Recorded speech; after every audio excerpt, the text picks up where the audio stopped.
Friends, this is Neelam here. आज हम लोग शुरू करेंगे सिकंदर महान। तो सिकंदर महान जो है उसका दूसरा नाम अलेक्जेंडर द मकदूनिया है। उसको दूसरा नाम से जानते हैं अलेक्जेंडर द मकदूनिया। और यह ग्रीक का प्रशासक था और इसको अलेक्जेंडर तृतीय एवं अलेक्जेंडर मैसेडोनियन के नाम से भी जाना जाता है। इतिहास में वह कुशल और यशस्वी सेनापतियों में से एक है। इसका जन्म जो है 20 जुलाई 356 ईसा पूर्व पेला का यूनान जगह में हुआ था। और इसका पूरा नाम जो अभी मैंने बताया अलेक्जेंडर तृतीय ऑफ मैसेडोनियन है। और इसकी पत्नी का नाम जो है वो है रुक्साना। बच्चे सिकंदर चतुर्थ, मैसेडोन और हेराकल्स हैं।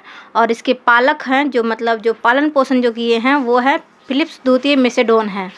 और फिलिप जो है मकदूनिया का शासक था, यानी उनके जो सिकंदर के ये पिता थे फिलिप। और जो सिकंदर चतुर्थ है, मैसेडोन है, हेराकल्स है, वो उसके दादा थे। सिकंदर जो है विश्व विजेता बनना चाहता था और वो भारत को जीतना चाहता था। वह कुशल और यशस्वी सेनापतियों में से एक माना गया है। अपनी मृत्यु तक वह उन सभी भूमि से लगभग आधी भूमि जीत चुका था। इसकी जानकारी प्राचीन ग्रीक के लोगों को थी और उसके विजय रथ को रोकने में सबसे मुख्य भूमिका भारत के राजा पुरु, जिन्हें पोरस भी कहा जाता है, और भारत के क्षेत्रीय सरदारों की थी, जिन्होंने सिकंदर की सेना में अपना पूरा पराक्रम के दम पर भारत के प्रति खौफ पैदा कर दिया था। उसके हौसले को पस्त भी किया और उसे भारत से लौटने पर मजबूर भी कर दिया। सिकंदर का सेनापति कौन था? तो ये सेल्यूकस निकेटर था, जो सेनापति सिकंदर से भारत पर आक्रमण किया। और फिर राजा पोरस जो थे, पंजाब के राजा थे जो पोरस, जिन्हें सिकंदर को युद्ध करना पड़ा। और उस युद्ध में सिकंदर को विजय प्राप्ति हुई।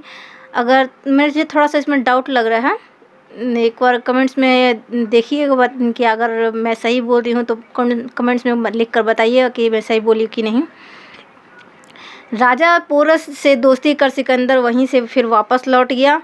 सिकंदर और पोरस के बीच जो लड़ाई हुई थी, जो युद्ध हुई थी, वो 326 ईसा पूर्व हाइडेनेस्पीज का युद्ध हुआ था।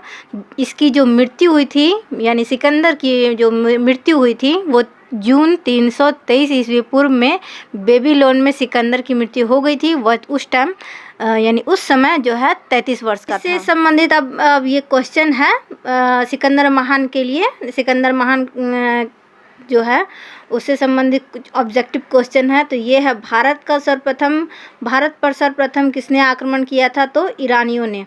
ईरान का कौन सा शासक भारत पर आक्रमण किया था? तो ये हखमनी वंश के शासक दारियुश ने किया था। इराक के शासक ने भारत के किन प्रदेशों पर अधिकार किया?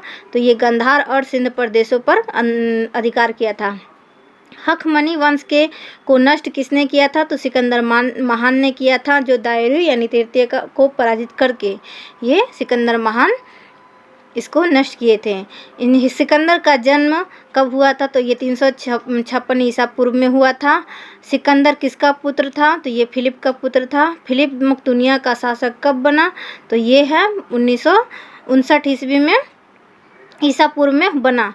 फिलिप की हत्या कब हुई थी? तो 329 ईसा पूर्व में इसकी हत्या हो गई। सिकंदर किसका शिष्य था? तो ये यूनानी दार्शनिक अरस्तु का शिक्षक था। सिकंदर किसका शिष्य था? तो यूनानी दार्शनिक जो अरस्तु है उनका शिष्य था।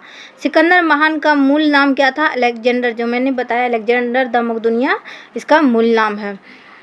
सिकंदर भारत पर क्यों आक्रमण करना चाहता था? क्योंकि वह विश्व विजेता बनने के लिए भारत पर आक्रमण करना चाहता था। सिकंदर का भारत पर विजयी अभियान जो है कब शुरू हुआ? तो ये 326 ईस्वी पूर्व में हुआ।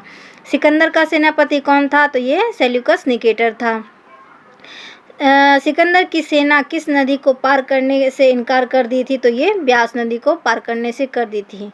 सिकंदर भारत से कब लौटा? तो ये 325 ईस्वी पूर्व स्थल मार्ग से लौटा था।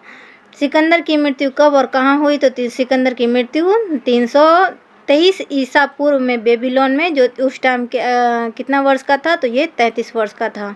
सिकंदर के आक्रमण के समय तक्षशिला का शासक कौन था? तो ये राजा अम्भी थे।